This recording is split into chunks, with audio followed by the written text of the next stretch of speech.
Jeff, I was just telling you that your name has come up more on this podcast. You were episode 28, which has no significant meaning. I should have given you like a I didn't cool tell you number. this. I have 28 tattooed on my shoulder because of that. Listening to that. Tupac went Thug Life. I went 28. I was thinking you'd be the one who come up with like a baseball player that had number 28 that resonates. Jesse Barfield. Jesse Barfield. I can keep going. Yeah, go ahead. Your episode 28. Your podcast, as I've told you before, helped inspire me to start this one. And I've talked on this podcast about like why I'm doing this, but I want to know from you, from your podcast, what do you like most about learning about other journalists' careers? I think more than anything, I like the shared suffering. You know, like, I really do. Like, I don't think most people want to hear people like us complain about our jobs. You know what I mean? Like, you tell the guy who's working construction or your buddy who works at the bank about like a tough interview, and they give you like the jerk off sign, and they're like, give me a break. You know, like, oh, wow, it's so hard. Like, most people I was friends with in college are doing jobs, most part, that they don't like. And we get to do this job, which is hard, but it's likable. So I would say number one is just the spirit of community. Like, I don't make any money off that podcast. It's not like I get a million. I get, at best, every now and then, some episode to get 5,000 listens. But mostly it's like 1,500. It's not huge. It's very insular. But I like the spirit of community. And a lot of writers, young writers, told me, oh, I used to listen to that and blah, blah, blah. So it gives me a sense of something, you know.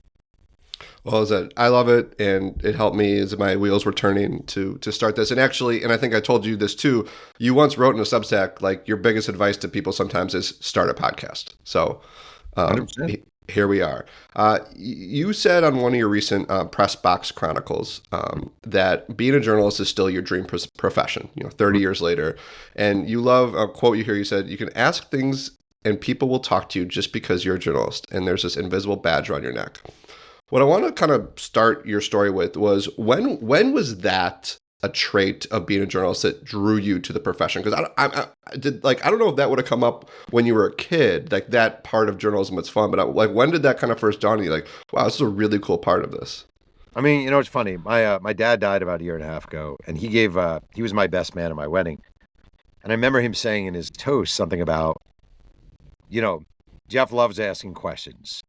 Who, what, when, why did that happen? Why did that happen? People are laughing knowingly because I think like a lot of us, like I like asking questions more than I like giving answers. Like I don't mind giving answers, but I love asking questions. And I think for me, honest to God, it started in high school when I was writing for my high school newspaper, the Mahopac High School Chieftain. I'm not trying to flex here, but I was sports editor, Kevin, of the Mahopac High School Chieftain. And I remember literally doing a story about cheerleading, sport or activity, and asking these questions to the cheerleaders, whether it's a sport or it's an activity, writing the story coming out, declaring definitively that cheerleading is not a sport, it's an activity. And not only did I get to talk to the cheerleaders, which never happened to a nerdy runner like me, they were so mad afterwards that they surrounded me in the lunchroom, and it was football day. So they were wearing their short skirts, and their hair was all perfumey and all that stuff. And they're all surrounding me, mad at me. I'm like, whoa, like they know who I am. They actually know who I am. So I actually, in a weird way, the spark was Mahopac High School cheerleading, 1989-90.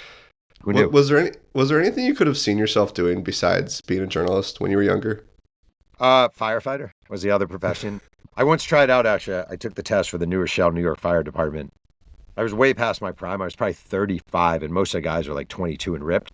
And I had no shot. As soon as I got there, I knew I had no shot. But I might have left journalism for firefighting. I just consider it the most admirable profession out there. And so that would be the one. But journalism was always kind of the path for me. You applied to 150-ish newspapers for an internship, and you got the one in Champaign. For our maybe younger listeners, what did 150 job applications or internship applications look like in 1992? That's a great question. It was, all right, what I would do, I'm not going to say it was totally ethical. I had a template letter I came up with, and it would be like, dear so-and-so sports editor, fill in the blank. Well, dear, the name, and then dear, fill in the blank. My name is Jeff Pearlman. I recently completed I'm a sophomore at the University of Delaware, and I would love to have a summer internship at blank. And then I would do, even though I'm from New York and I live in Delaware, I have a cousin who lives in blank city and was a regular reader of the blank and used to share with me clips from the blank newspaper, blah, blah, blah, blah, blah. Now, it clearly didn't work because I got one offer, literally one offer, Champaign-Urbana, Illinois. And my parents, who happen to be really lovely and supportive people, my dad drove me out in the Chevy, let me keep the Chevy for the summer, flew home, flew back out to help me drive home. It was the worst summer of my life, but it did get me that internship. I've read what you've written about it. Obviously, you said worst summer of your life. What did you learn from a journalism standpoint? Like, what's like today? What's your biggest takeaway from that summer? I do want to say real quick, broke one ankle, sprained the other ankle. Had no friends at all, literally zero friends. The guy upstairs in the apartment on East Green Street, I think, was beating up his girlfriend. At one point, I went up and I was like 19 years old and very nervous and knocked on the door because I heard her screaming. And the guy answers and he's like, "No, everything's good, man. We're good." And I was like, "Okay," and went back downstairs. I even tried taking up cigarette smoking. I was so bored, but I couldn't do it. I failed. So it sucked. What I learned, all right, number one, I think it's that summer when I really started to think of this whole job as a collection. Like for me now, like researching Tupac, just as an example, I collect interviews. I view it as a collection in my head, and you want to build your collection, right? That summer, it was all about building a clip collection and getting as many articles as possible and just going and making them good, like not making them boring. I never went into an event that summer. I covered a really mediocre summer baseball league, right? But to me, it was like covering the Yankees and the Red Sox. Like I was all about it. And I didn't take one game off. I didn't take one lead off. I wasn't just like, the Colts beat the Danville Dans. It was the Danville Dans and the Champaign-Urbana Colts. The Colts beat the Dans 7-3 yesterday, but it was always like, you know, the moon was slightly above the horizon last night, and so were the pitches. You know, like it was like I was trying really hard.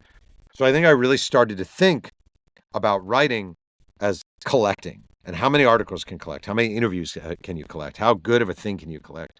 And also at the end of the summer, I was a horrible intern. I was arrogant and I didn't listen. I dressed poorly. Like I sucked. At the end of the summer, the sports editor was a woman named Jean McDonald, who I keep in touch with loosely now. And she wrote me a pretty blistering letter that I still have in a cabinet somewhere, basically saying you have talent, but you're an asshole and you need to work on your attitude. And that was very, very important for me to hear. And I saw you got to go back and speak to her class, right?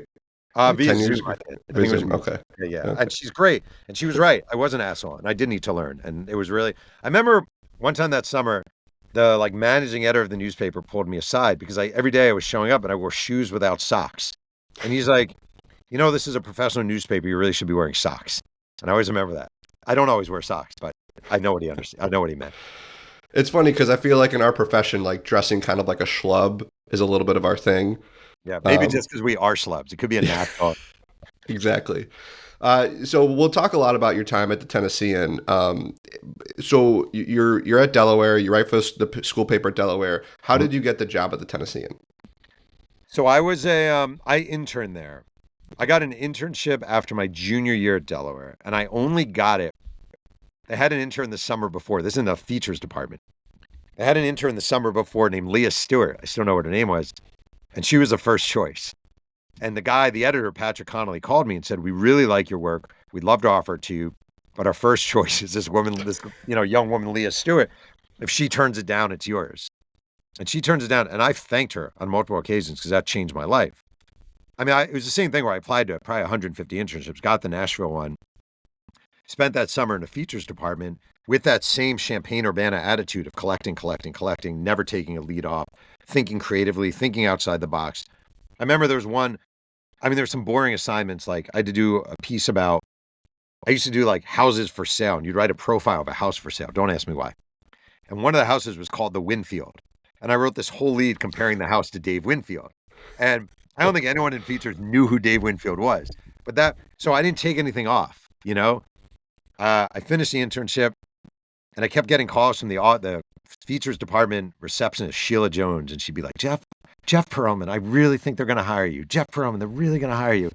And one day I got the call and that was the job I had. Though you mentioned the Winfield, one of the stories I pulled up from newspapers.com, which whenever I do newspapers.com on this podcast, that's when I give Jeff Pearlman his nod, Yeah. because it's one of my favorite bits on your show. And now I get to turn it around on you. Yeah. So you wrote about Westmoreland, Tennessee.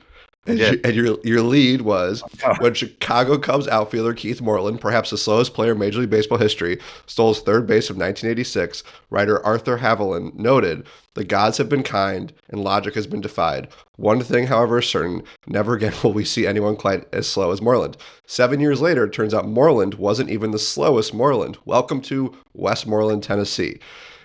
And so it's funny, Jeff, I'm scrolling through your clips and I see a Keith Moreland and I'm thinking, okay, that's a fun and probably one of his first sports clips. Wow. And then you rolled into Westmoreland. I always wanted to be a sports writer, but they only had one opening and it was in features. So they put me in features, but the number of really bad shoehorned sports references, that's not that bad actually in hindsight. That's pretty good. But like, I'm sure like, the editors there are like, what the hell is this shit? Like, what? Keith Moreland, I don't know who that is, you know? And like, but I was a sports writer writing features. So I was a shoehorning sports. It was my knowledge. My base of knowledge is sports and music. So those are the two things I would shoehorn in all the time. Okay, this might have been from your internship or when you were started, but I think it might have been the first one I found, which was headline, "Museum Stirs Up Mother Nature's Fury." Okay. And the lead, "To the chagrin of her battle-scarred mother, 5-year-old Alexis Sullivan likes causing an occasional disaster or two around the house. Nothing big, mind you, just a putting on the ceiling, crayon on the wall kind of thing. So when the Cumberland Museum opened Nature's Fury last week, few were more excited than Smyrna resident Carla Sullivan, Alexis's mother, and a woman happy to find a place her daughter/mudslinger can wreak havoc without having to clean up." It's pretty good. This is what I'll say. I'm being serious. I'm not saying it's good or not good, but I'll say this, and I always say this to young journalists, and I really mean it. Like, you got to give it a shot, right? You have to give it a shot. I could have written that story that was internship year, so I was 21 years old, right? I could have written that the so-and-so museum is opening this weekend. No one is more excited than blah, blah, blah. I can't wait, she said. My daughter's really tough, so this will be great. The museum, and that's what a lot of journalists, they do. Like, it's a story and you do it. I just was always like, to this day, I just don't take them off. Like I know how fragile this profession is. I know how hard this profession is. I've written a lot of really, really bad leads and bad articles in my day, but it was all experimental. And I always say to college journalists in particular, when you're writing for your college newspaper, every now and then you probably get this too. Some college kid will be like, "Hey, can I show you what I've written?" And they'll be like, "The Notre Dame football team put up a fight yesterday before falling to Ohio State." And it's like, no, show me the blood, show me the guts, show me the sweat, tell me the backstory of this guy, tell me the backstory of that guy. I just wasn't taking stories off. And I would say this too. Delaware, where I went to college, 6 years earlier, Mike Freeman was in my shoes. He was a sports editor of the University of Delaware newspaper. And Mike went on to a great career. And he was covering the Giants for the New York Times at that point. And I was absorbing Mike Freeman articles. I would go through the old University of Delaware newspaper archives looking for Mike Freeman articles to see how he wrote. And when he got to the Times, I studied everything he did. And that guy never took a lead off. So a lot of props to Mike Freeman. When you were full-time at Tennessee in your first full-time job, how would you describe just an average day-to-day when you first got started? I mean, I was a food and fashion writer. Yeah. With features tossed in. So it'd be like, you go into the office, I'd have a meeting with my editor, Patrick Connolly. We talk about possible articles. There'd be some you'd have to do. There's a new restaurant opening. Let's profile the chef or something like that. But I would also go in with like a ton of ideas. I always thought everything was an idea. I'm actually being serious. Like, I'm sitting in my closet right now doing this. There's a apple in a paper towel here. Like, I ate an apple. It's in a paper towel. I believe there's a good article to be written about the different ways people dispose of their apples, right? Like, that's an article. I think there's an article to be written on the quality of paper towels when it comes to fruit products. Like, I would always see a million different, like, bing, bing, bing, this is an article, that's an article. And they're coming with these lists. And Patrick is always like, "Oh, yeah, you do have good ideas." And we just go through the list, and some he'd approve, some he wouldn't approve, and I'd be on my way for the week. How did you get into sports? How were you able to finally carve that path? I'm at the Tennessean. I'm a very bad food and fashion writer. It was a terrible fit. I didn't know anything about either subject. They then made me the rock music writer. Also a bad fit because I didn't really know anything about music. Like I didn't know the difference in a bass guitar and like a whatever guitar. I just didn't know the difference between what Eddie Van Halen was playing and Michael Anthony was playing. I couldn't tell you, right? I sucked at that. I wrote an article that got me in trouble. They put me on cops for a month, basically, to learn how to report. And my editor, Catherine Mayo, was like, just who, what, where, when, how, and why. Really, really important for me. I went back briefly to features, and I was actually traded to sports. There was a trade. The Tennessean sent me, the Tennessean Living Department traded me to sports for a very good writer named Robin Hall, who didn't want to do sports anymore, and an editor named Carol Stewart. So it was a 2-for-1 swap. I went to sports, took over the highly coveted high school wrestling beat, and there I was back home. The story you did about submitting your name to the NBA draft. Mm-hmm. Was that why you were an intern, or were you full time then? At Sports Illustrated or at the Tennessean? Oh, at Sports Illustrated. I'm reading. I had an article from you from the Tennessean, and I was wondering if it's kind of like sparked that idea. So you can kind of walk through like how that all came together. I was at Delaware. I was a sophomore at Delaware. There was a sports editor in the newspaper named Alan Nanasinkum. And he said, you know what I'm going to do? I'm going to apply early for the NBA draft and write about it for the review. He never did it. He left. He left that thing on the table. Never leave crumbs on the table. I was like, I'm going to apply to the NBA draft. I was a junior at the University of Delaware. I sent my letter to the league. Dear Commissioner Stern or whoever, as of this date, blah, blah, blah, blah, blah. One day I go back to my dorm in Christiana Towers. My roommate, Paul Hansen, goes, hey, Pearl, there's a letter for you on the table from the NBA. I open it. Dear Mr. Pearlman, as of this date, blah, blah, blah, blah, blah, you are surrendering your eligibility. I go home for some break. I get a call at home from the NBA, head of security. Who are you? I'm like, well, and this is pre-Google, right? My name's Jeff Pearlman. You know, I play at Delaware, which wasn't a lie because I was a starting forward for Edna's Edibles, the University of Delaware, runner-up in intramural basketball. Blah, blah, blah. He's like, all right, well, you're in the draft. So I wrote a story for my student newspaper. Then when I was at the Tennessean, I wrote a piece. But what really happened is the big break for me is I was applying to SI because my dream was Sports Illustrated. And they liked my cover letter, but I had most of my articles were from my features writing career because I hadn't done that much sports at that point professionally. And Stephanie Krasnow, who worked there, was like, well, why don't you pitch some stories to us and maybe we'll let you write one. I was like, well, what about the swimmer, blah, blah, blah, nah. Charles Davis, a former Vandy player, blah, blah, blah, nah. I once applied for the NBA draft as a junior. Write that. Wrote that story for Sports Illustrated, got hired about 4 months later. Got it. So you have your question you ask at the end of your podcast. What's the maddest someone's got at you? I have a couple that I ask on this podcast, and this one is a little bit analogous because I ask people for their welcome to the big leagues moment.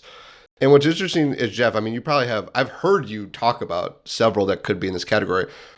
But what's interesting is like the John Rocker incident story could be that in 2 weeks. Because I've had guests on this show say their welcome to big leagues moment is when they realized people read them or people heard them. And that was obviously a big moment for you. And the flip side is, you know, getting yelled at or getting in trouble or people getting frustrated with you. So if people haven't read the John Rocker thing, obviously go read that. But I just also totally undersell that by saying the John Rocker thing. Wow.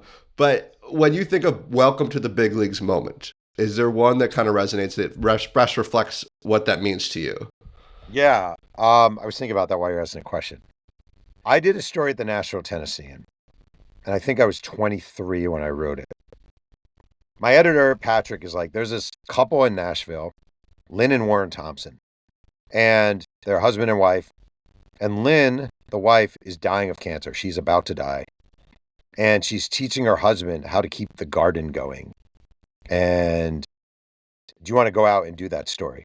I was 23 years old. I had one grandparent die. I had nothing. My life, honestly, was a charmed existence of happiness and college and professional fruition, all that stuff. I know shit. And I went out to that house and I sat down with Lynn Thompson, who was dying, who would be dead within 2 months, and was talking to her and somehow worked up the nerve to ask her what it feels like to know you're dying, right? What does it feel like to know you're dying? I always remember this. Like, we're sitting there and she's wearing a wig because her hair is all gone from the radiation, the chemo, and she's frail. And she told me how recently she went to see Forrest Gump with a friend. And at one point, Forrest's mom dies. And the friend turns to her and apologizes. Or after the movie said, I'm sorry about the death. And the woman, Lynn, said to me, it wasn't the death that bothered me. It was the weddings that bothered me. Because I started thinking of all the things I'm going to miss in my life. In a lot of ways, I would say that was my actual welcome to the big league moment. It's not about you, right? It was always about me. Like, oh, I'm a great writer, and oh, I'm the best, and I'm going to be, you can't, how can you edit me like that, and blah, blah, blah. And I feel like you reach these moments in your career where you're like, no, it's actually not about you. You're just a fucking storyteller. Anyone could do this job. AI could probably do this job. Now, you know, that story, like, you're not that special, but you're getting the gift of being able to enter people's lives and really sit down with them and tell their stories. And the amount of appreciation I got for that story. They asked me after she died, Warren called me to ask me to write his wife's obituary, which is still one of the great honors of my journalism career. So that to me would be my welcome to the big time moment. It's a wonderful story. One of the things that makes your books so detailed and so fun to read is the depth at which you interview people.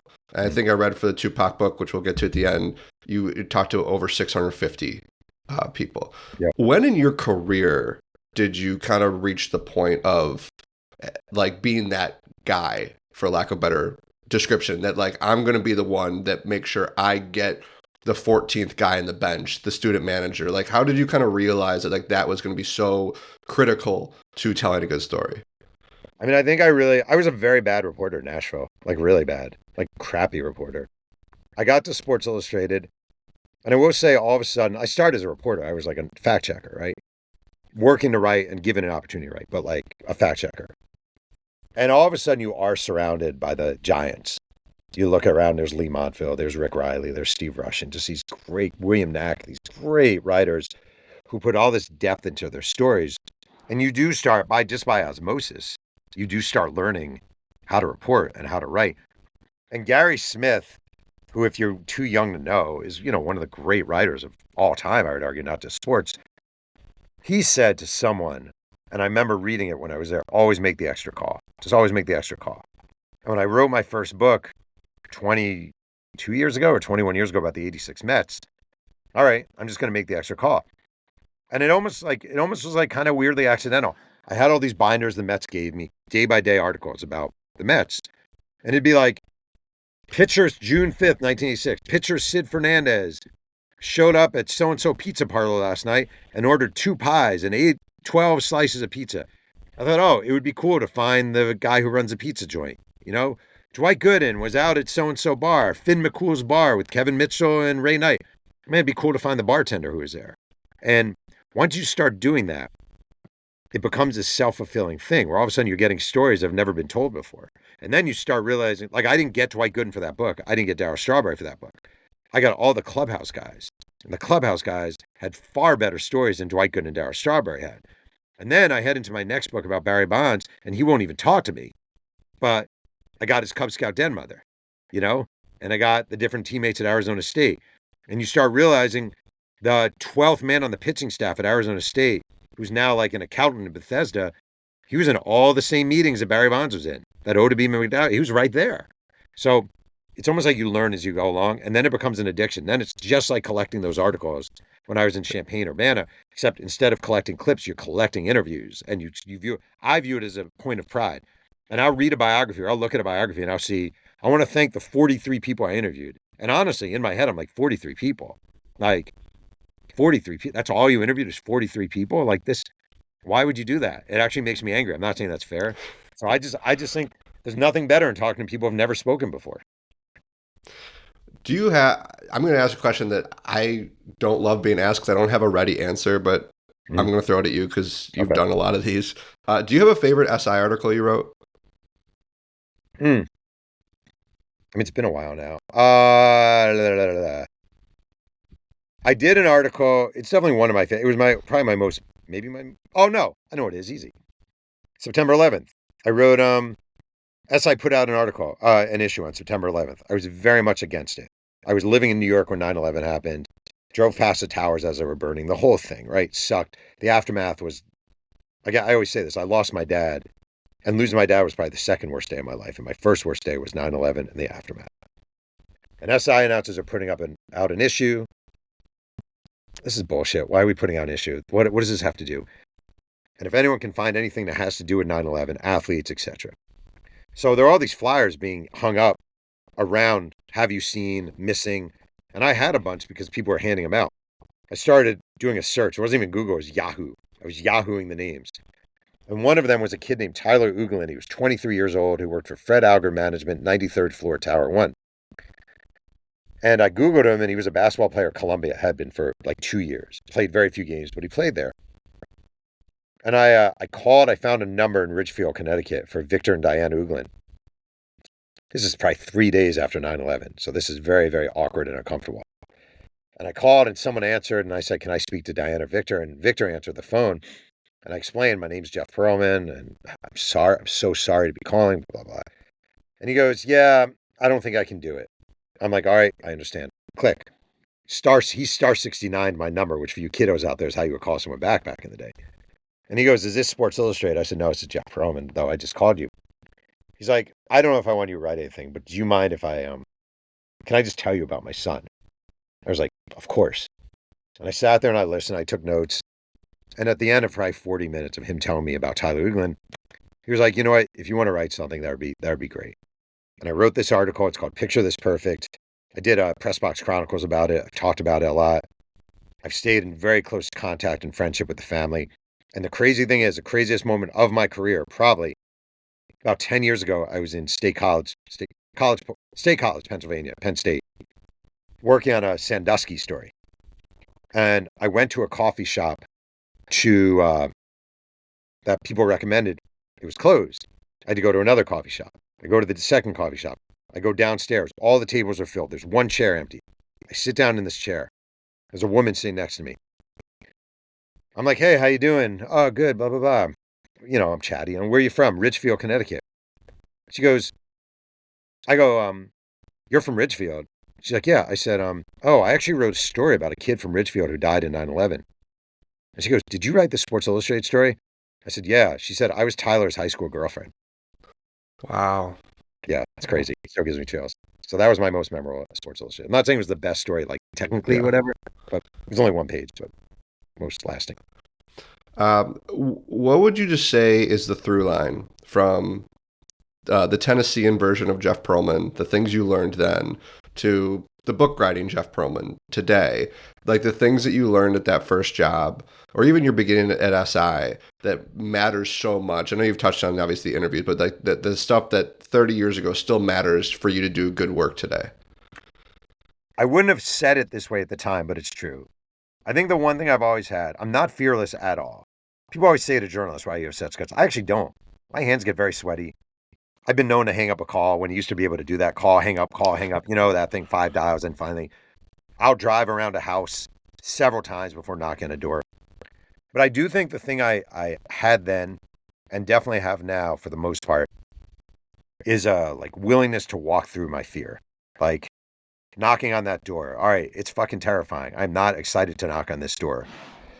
But you kind of have to do it. So I'm going to wait, and I'm going to knock on the door. I'm going to hope for the best, making a really awkward call, uncomfortable calls. I still have moments of cowardice, no doubt about it, where I'm like, But like, that was a thing I started in Nashville when I was a cops writer, and I had to knock on doors where you knew people didn't want to talk to you. And still now with Tupac, I went to Marin City where he grew up, and I'm roaming around knocking on apartment doors. You know, like, I don't know who lives here. Even like J.R. Ryder, when I had to get J.R. Ryder for my Laker book. J.R. Ryder's a notorious hothead. I didn't have a phone number. I go to his door and knock on his door. He's pissed off to see me. But like, you just learn to walk through your fear. You don't lose the fear. You just think to yourself, okay, in an hour, it'll be okay. Just get through it. Yeah. It's great advice. Speaking of advice, one of the things I end this with is the advice to people trying to break in. And there's probably nobody more qualified for this question than you because of you teach journalism. You have a podcast where you talk about it. You had a Substack where you talk about it. I'm sure you have plenty of different advice and it evolves so much. But I'm curious today, October 2025, someone's trying to break into sports media or even any kind of media, what's kind of your go-to piece of advice you tell them? I mean, it gets harder. It's definitely harder. The one thing I always say, and I bet you would agree with this, like when I got into journalism, like I tell my parents I want to be a journalist. Oh, that's great. It's no different than saying you want to be an attorney or CPA or a sanitation worker. Like it was a very achievable job. Now I think it's much more like saying I want to be a singer or I want to be an actor. Like it's just gotten harder, you know? I think for me, what has prolonged my career is the same thing that would help a young career, which is spread your wings as much as possible. Like it's 2025. Even if some of these ideas sound outdated, start a podcast, start a Substack.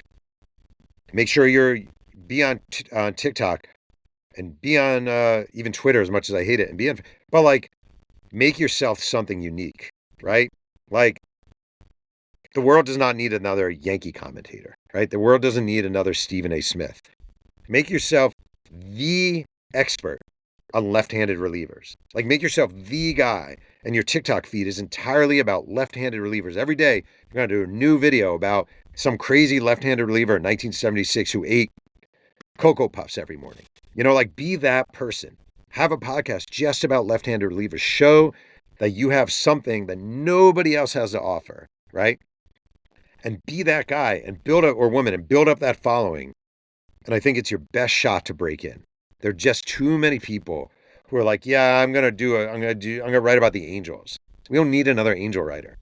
But it'd be great if we had a specific, hyper-specific, the trials of Mike Trout writer. And every day you wrote about Mike Trout. Like, be hyper-specific. People think big. You got to think micro, in my opinion. It's great advice. And I was actually thinking about this yesterday as I was preparing for this interview. So today, I would tell somebody if they got a job at some publication, I would say make sure you know TikTok and Instagram because you can maybe bring that to your company. And when I started, like one of my traits, I guess, was like Twitter was just starting when I got my first full-time job. Actually, I was interning at Sports Illustrated in 2009 when Twitter was really starting to roll. And so when I got my first job, I kind of became, in addition to all the writing and reporting, I was like, I'm going to be our social media guy because the other people here just don't know it. What was that for you when you, like, was there something for you coming out of Delaware? Like, there's something I can do that the people of Tennessean can't? I don't know if it's anything technological or something, but like, you know what I'm saying? It's interesting. I think it was perception more than reality, but I think I was thought of, this is going to sound weird, as like the young cool guy who knew like hip hop and trends and stuff like that. Yeah. Because this is pre-social media. So like, if there was anything to write about rap at the Tennessean, it was me. 100% it was me. I was the only guy who knew anything about hip hop. So like, I remember when the human beatbox from the Fat Boys died. And I convinced my editors that this was this huge loss in music. And I wrote this really long obituary for the human beatbox, who was at best like a fringe 80s hip hop figure. But they thought I was the guy. So Tupac died. I wrote the piece about Tupac dying in the Tennessean. You know, like, so I became that guy. And the crazy, first of all, you were very smart about SI, because SI, as we all know, was tragically behind the times when it came to anything social media. It still sadly is. And I would agree with you. And I would say now, as much as I hate AI, and as much as I think it's going to doom us all, I truly do. If I were 21 and I was a college intern, I would learn everything there is to know about it. And not just, I would not go into a place and say, it can write articles for your things. I would say, look how we can use this to illustrate stories. Look how we can use this to visualize stories. Look how we can use this to add audio to stories. Look at all the ways you guys are missing. I always say to my students, what you need to do is convince people my age what you know that I don't, you know? Yeah. And it was TikTok. It was Twitter for us. It was TikTok for us. Everything moves so fast. Like TikTok feels like grandpa's generation now. I mean, I'm using it, you know, like what's next? Know what's next. Only God Can Judge Me, The Many Lives of Tupac Shakur comes out October 21st. So this episode comes out less than a week before your latest book. I wasn't going to ask this, Jeff, because it's just like the obvious question, but I do want to ask the obvious question. Why? Why Tupac? Do you not think of Tupac when you think of me? No, I mean, listen, I followed you long enough to know that I actually kind of do in a sense. But, you know, Barry Bonds, Brett Favre, Walter Payton, Tupac. Yeah. All right. 2 answers to this question. Number one, there was an album years ago probably 20 years ago. Garth Brooks did an album under the name Chris Gaines, and it was a rock album, right? It was actually really good, but everyone took big dumps on it. But I thought it was great. And what I thought was really cool, like he tried something different. Like Garth Brooks, this country singer, he could have gone along, released another country album. He took a shot. I've written 10 sports books. I love sports. I love writing sports. I would certainly write more sports books. But I really want to try something different. And I wanted to get out of the sports guy, another sports book from Jeff Pearlman. Here he is on this show. Here he is on that show. And I was fascinated by Tupac. I didn't think there was the kind of biography I wanted to write out about him. There've been a lot of books about him, but I didn't think that. The Interview 650 People biography. I also thought I did have a unique perspective, maybe not an ideal perspective, but like, I don't come in with any bias. I don't come with any, I have no hip hop cred whatsoever. I haven't really written much about hip hop, but I'm genuinely fascinated by this. And I told my agent, I want to write a Tupac book. My agent's awesome, but he's like, wait, what? I'm like, I just think I could write it. I want to write a Tupac book. He's like, I don't know, Jeff. And I'm like, well, I just want to do it. And I got a deal. HarperCollins, Mariner was nice enough to give it to me. And it was genuinely fun. And I recommend to all people who cover one area to try different areas and see what you learn. It's been the greatest education of my journalistic career. We'll wrap with this about the Tupac book. And obviously I don't want you to give away or spoil anything, but what is the favorite interview that you did? Or maybe the one person you found, or the thing that really is so like reflective of why it's important to make that extra call, kind of the theme of this, like who was that person maybe? Oh, that's interesting. All right, I'll tell you one. I interviewed his sister, which was great for me because she just doesn't talk, and his sister was awesome. And also his sort of godmother, aunt type figure, Yasmin Fula, who rarely talks. And I had some really good, close people. But I will say, Tupac Shakur spent his senior year of high school and shortly thereafter in Marin City, California. And while he was there, his mom was a crack addict in a major, major unsettling way. At the same time, Tupac was friends with a lot of the crack dealers. And there was one guy in particular named Brian. And I got in touch with him, and he agreed to let me come up and sit down with him. He's missing a leg, so he doesn't get around that well. So we just sat in the front seat of his car, right? It's me. It's Brian. He was a crack kingpin of Marin City. I'm in Marin City. He has all these details about what it was to be Tupac, but also what it was to be a crack dealer in Marin City, how crack overtook the city, how he felt guilty in hindsight about dealing crack and ruining his own community, how he later on became a bus driver, a school bus driver for kids, and like this whole thing. And there are just these moments, I'm sure you have them in your career too, where you're like, this is the greatest thing ever. I'm sitting next to a reformed crack dealer in Marin City in the front seat of his car, learning about what it was, not just to be young and black in Marin City, but young and black and making a shitload of money poisoning your own community with crack. And so that for me was a really big moment. Wow. Well, what is there a plug other than just go buy the book that you have for the book? Yeah, buy 2 copies of it. I don't know. No, it's I work my ass off. I've never worked harder on a book in my life. Truly, yeah. I've never worked harder on a book in my life. So, there you go. Well, I'm actually reading the Bo Jackson book right now. I have it on my nightstand. It's been awesome. As someone who grew up Chicago suburbs, like the '93 White Sox were kind of like my first team, and Bo was like a small-ish part of that, but like I knew Bo, so that's been really fun. Not the most likable figure of all time. I mean, he's a moody guy. Yeah. I mean, it's just like you feel like you're reading about like a god, a Paul Bunyan type, which has really been fun. If you combine Paul Bunyan with like your cranky uncle, that's Bo Jackson. Exactly. It's been great. So I'm certainly one of many that can say that the Tupac book, I'm sure, is going to be phenomenal. Everyone should check out your podcast, which has inspired this one. So Jeff, I will use this time to boost your ego with if you will, and shower with praise, because I've been a huge fan of yours for such a long time. As I said, your books inspire me, your reporting, just the way you talk about media, and then obviously I've been really enjoying getting to do this podcast, which was inspired by your podcast. So thanks so much for taking the time. Thank you for being that inspiration, and thank you for coming on and telling us how you broke in. What I'm hearing is I'm old and you stole my idea. Is that basically what I'm... Well, as I like to say, when Spotify buys my podcast for billions of dollars, I will remember you. Thank you. So take me out to dinner. No, thank you so much. Really, I'm flattered. Thank you. Appreciate it.